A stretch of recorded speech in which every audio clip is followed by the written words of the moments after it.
So you may wonder, what is the Mad City storyline? Well, I can explain it to you.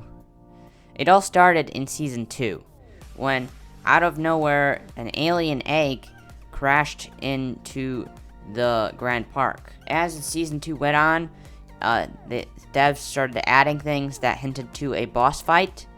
They added a rocket and other things. So then, when the boss fight came, you had to fill up the rocket with fuel by going through an obby a bunch of times to get a little bit of fuel, and as you progressively fill it up, after it's full, you launch it and it blows up the egg and it hatches a giant chicken named Cluckles. This chicken, it will be the enemy, the main enemy for Mad City for a couple seasons. This was the only boss in Mad City where you were able to respawn. Every other boss in Mad City, you cannot respawn. You only have one life to do it. And if you die, you are out.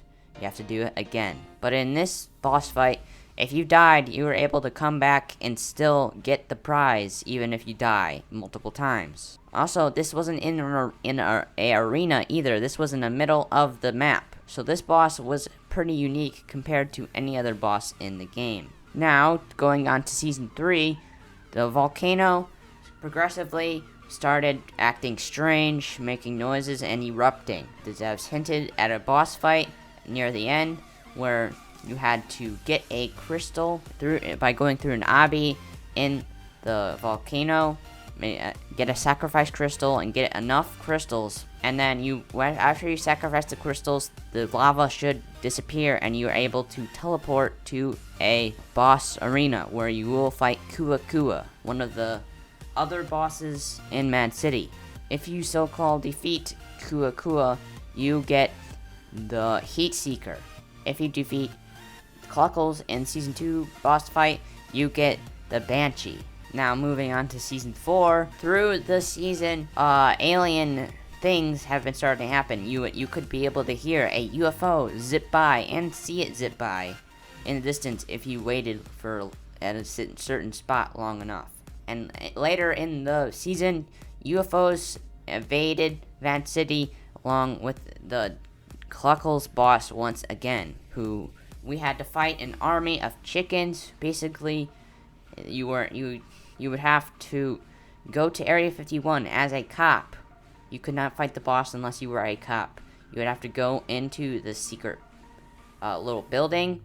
You would have to 4 people would sit in chairs. Only 4 people could participate in a boss, which made that difficult because you didn't have a lot of players to help you. Once you get teleported by everyone sitting in a chair, you are teleported to a secret Area 51 arena. If you somehow manage to beat this boss, which was insanely hard, you would be able to get the Invader. There was 2 bosses in Season 4. There was Invasion, and at the end there was the Star-Lord boss, and he was around at the end of Season 4 and in the beginning of Season 5. Basically throughout Season 4 they added some sort of Atlantis, and everyone thought there was a water boss. But then they got rid of it, and then they added the statue where you would put a starfish crystal, and you had to put a bunch of them down to light up pillars. I think you needed 5 crystals to light up all 5 pillars, and once you light up all 5 pillars, the players standing in the circle, I think, get teleported. And when you get teleported, you get teleported to an underwater arena where you would fight Star-Lord. And if you beat it, you get the invisible boatmobile, an invisible car. In Season 5, there was kind of a no-boss zone until Season 6. Season 6 was basically the season where they gave out the most detail about the storyline. After they gave out the boss McCluckles, they gave out a teaser on Twitter before they launched the update. After that, they started getting into some secrets and lore. They added a live event where you had a lot of people theorizing about. There's a theory video that I made before it came out. But the live event was basically Cluckles throwing a birthday party for himself because he is 1 year old. But then the party is a trap, and Kua Kua and Star-Lord and Cluckles team up to try to destroy the city. Then the heroes and the villains try to stop them. The heroes fail, but the villains could not succeed without our help.